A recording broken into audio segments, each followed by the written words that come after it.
How's it going, everyone? I want to talk about one of everyone's favorite publishers and one of my favorite publishers. Of course, I cannot say enough positive things about Ubisoft. I am joking, of course, but Ubisoft has a bit of a clown show with Assassin's Creed Shadows using art without permission, and they sent out an apology. We'll talk about that and a couple of game updates. Double Dragon is on its way back with Double Dragon Revive. It has been announced for PS5, Xbox Series, PS4, Xbox One, and PC, and a party-based Souls-like title will be coming to PlayStation 5 here fairly shortly, in less than a month. We'll talk that at the end of this video with Deathbound. But right off the top, as noted on IGN, Ubisoft has apologized after using a Japanese historical reenactment group's flag in a concept art for Assassin's Creed Shadows without permission. As reported by Siliconera, Ubisoft Japan did issue an apology on Twitter and admitted that it used the flag in two pieces of art without permission. It also claimed to have apologized to the flag's owner, Sekigahara Tepotai. My apologies if I butchered the pronunciation. And people came across with this, and then it was brought to the attention of a variety of social media platforms, and yes, it was straight ripped off. Unfortunately, Ubisoft has apologized, but the only instance of this continuing to be used is for the version that is coming with the art book, or the art book that's coming out for the game. Ubisoft has now apologized. The presumably already printed physical art book featuring it in the collector's edition of Assassin's Creed Shadows. So there you go with that. That is going to be the one exception. I would imagine that, you know, you should probably pay something, like a little something to compensate, because it was a pretty egregious blunder, and obviously Ubisoft being clowned for it. They've been clowned with Assassin's Creed Shadows for a wide variety of reasons. Look, I'm not gonna get into it. Am I excited for the game?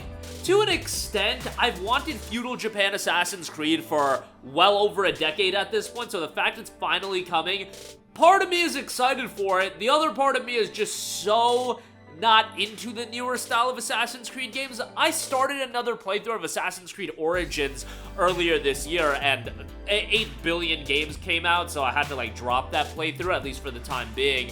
And I was enjoying it to an extent, but for the amount of time I've wanted Assassin's Creed in feudal Japan, I wanted it in the old style of Assassin's Creed, and I know that there's a lot of people out there like me, but at the same time, there's a lot of people that enjoy the newer style of Assassin's Creed, and more importantly, from a Ubisoft standpoint, those games are far more monetizable than an Assassin's Creed 4 or an Assassin's Creed 2 ever could even dream of being. You've got people, my buddy included, the notorious whale that I mentioned on this channel, buying double XP boosts, and obviously, when you can sell double XP boosts to people, it becomes a much more lucrative style of a game than what the older Assassin's Creed games were. That's just the reality of the situation, and I'll have to deal with that. I did play Assassin's Creed Mirage as well, and for all the talk of that game being a love letter to the older Assassin's Creed games, or being a throwback, all it's a throwback is in the sense that it's a smaller scale game. That's literally it.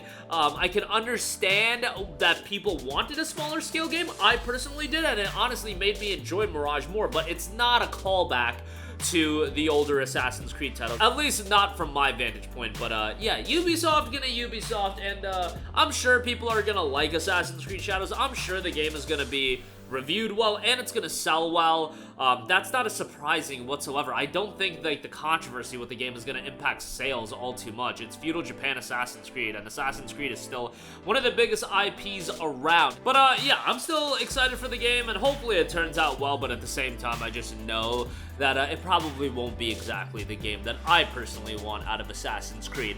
Moving on from that, Arc System Works has announced a Double Dragon revival for PlayStation 5, Xbox Series, PlayStation 4, Xbox One, and PC, aptly named Double Dragon Revive. And there is a Twitter post that's making the round by HD_Kieran. A first look at Double Dragon Revive announced at this week's issue of Famitsu, a new 3D Double Dragon coming to PS5, PS4, Xbox Series, Xbox One, and PC. Surprised no Nintendo release has been noted. I imagine it would be a next generation Nintendo release, because visually you know, I'm not gonna say the game looks like the best game of all time, but it looks fairly good from a visual standpoint, all things considered. I mean, as good as a not as good as a cross-gen game would look, but it looks fairly good. And Double Dragon is a franchise with a storied history, and now to get a brand new one in the case of Double Dragon Revive, I mean, that's pretty exciting, all things considered. And the last Double Dragon we got was actually Double Dragon Gaiden Rise of the Dragons. That was June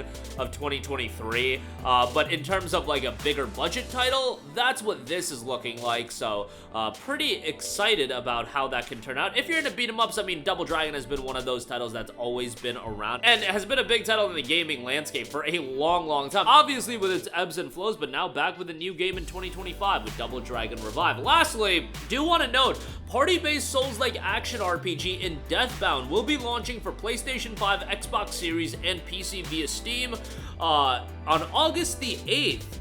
This is, again, a party-based Souls-like action RPG. Refuse death, embrace the fallen, and conquer a brutal reality where life and death were even never more conflicted. Set in a ruthless dark fantasy world where faith and science were never more at odds, the unforgiving world of Deathbound is brimming with appalling creatures and unyielding warriors. The unholy crusade cannot be forged alone, as players must call upon the dead for any hope of survival. The game notes the essence gain the skills, memories, and identities of fallen warriors throughout the world, combine their unique personalities and combat styles, and switch between them seamlessly. Party system, the essence you absorb from party. Deathbound features a robust party system that allows you to craft a playstyle through talent trees. Switch between fallen warriors to harness their skills and abilities. Each party member's affiliation and life will affect their synergy and death. And dynamic morphing, unleash the combined powers of fallen warriors with devastating morph strikes. Brutal world, a world that mixes a technological past and a medieval present, home to diverse cultures. The city is rich in lore and dangers. Explore a city falling into ruin under the shadow of a grand crusade, and unforgiving monsters and bosses as well. Face challenging enemies crafted to push you to your limits. Their very nature is based on the 5 stages of grief. And that is again due out very shortly on August the 8th, a brand new Souls-like, because I'm sure you guys don't have enough to pick from at this point, but this one got a little bit of a unique layer to it as well. We'll see how that turns out again, August 8th. But that'll do it for me again, Ubisoft. Bit of a clown show as far as that's concerned, to say the least, as far as using content that wasn't theirs for concept art, but it is what it is, I guess. I hope the original creator does get compensated for that. Double Dragon Revive coming to PlayStation 4, 5, Xbox Series, Xbox One, and PC in 2025, and a new Souls-like to have on your radar, Deathbound, will be coming August the 8th. That's gonna do it for me. Let me know all of your thoughts in the comment section down below. Sound off there. Thank you for watching, and goodbye. Hey guys, we hope you enjoyed the video, and if you did, make sure to hit the subscribe button, and if you're already subscribed, do us a favor and hit the bell icon. This way you'll be notified whenever we post a new video. That's the best way to keep up with all of our uploads, and we usually try to upload 2 videos a day. And with the bell icon hit, you'll be notified whenever we do upload a video. As always, thanks for watching.